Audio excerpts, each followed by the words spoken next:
I'm Jess from Extra Digital, and in this video I'll be breaking down day one of our innovation sprint.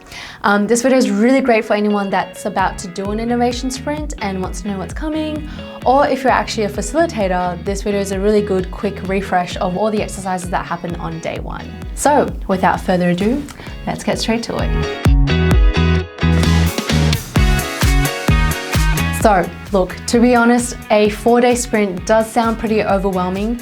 You're basically fitting in what could usually take months into just 4 days, but don't worry, we're here with you the entire way through this little mini series. And if we are facilitating your innovation sprint, then we will be there with you physically throughout the entire way.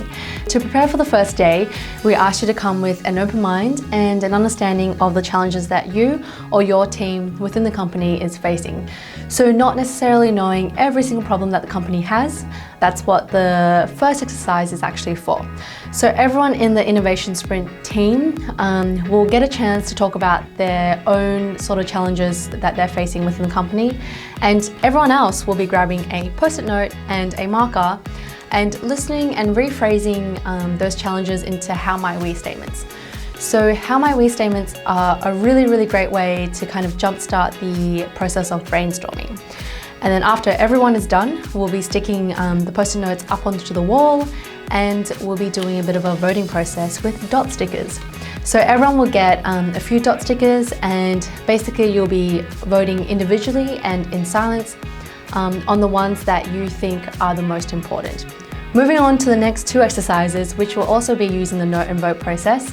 The first one is the 2-year goal, which is to give the team a highly inspirational, motivating vision for the company. So you write, in 2 years' time, our company will be #1 in our industry, make X amount of money, have a company yacht, I don't know, whatever you want.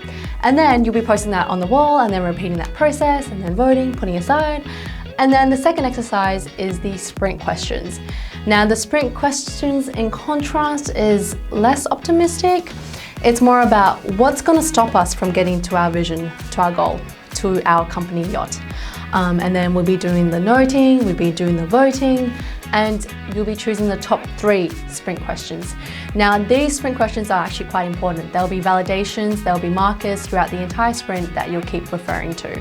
Now, the last exercise for the first half of the day is the mapping. Now this may seem like a huge exercise. If you've ever done a user journey map, it can get very detailed, but please remember that this does not need to be the Monet of user journey maps. Keep it simplified, because all you want to do for this exercise is to basically all agree on and choose a specific target area to focus on for the rest of the sprint. So that is the last exercise for the first half of day 1. And we're back for the second half of the day. Now, for the second half of the day, you want to be sketching. So if you just freaked out a little bit from what I just said, sketching literally can mean just pen to paper. You can write words or anything like that. And even more, we'll be showing some examples before you get straight into it from previous innovation sprints for the sketching part. And so after that's done, we'll be moving on to the first exercise, which is note-taking. Now, note-taking is super easy. Just write down words that are associated with the first half of the day. So, sprint questions, your company vision, your user journey map, the target area that you want to focus on. And then we'll be moving on to sketching some ideas. So this part, you don't need to have a clear idea. Just write down what you can. It can be drawing, it can be diagrams. And then moving on from that, we'll be going to crazy 8s.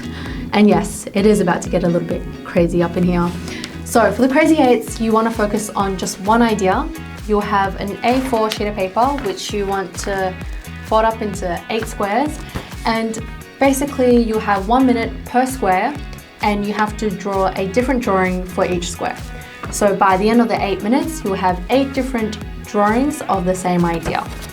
And then moving on from that, it is the 3-step concept. Now with the 3-step concept, this will be shown to your peers. It's basically a presentation of your idea that you've chosen to go with. You'll have 3 A4 artboards, and you create a storyboard with it. It has to be clear, it has to be self-explanatory, because obviously if you want to get your ideas across so your peers can vote on it. And then after that's done, put a face down, don't worry about it, go home and get ready for day 2. So how was it? Are you feeling a little bit more prepared? If there was anything that you want us to go over again, or if you wanted us to do a video on, please let us know in the comment section below. But if you enjoyed this video, please give us a thumbs up. We love some positive feedback as well. And we'll be posting every single week, so make sure you hit the subscribe button and turn on the notification bell. And thank you so much for watching again, and we'll see you in the next one. Bye!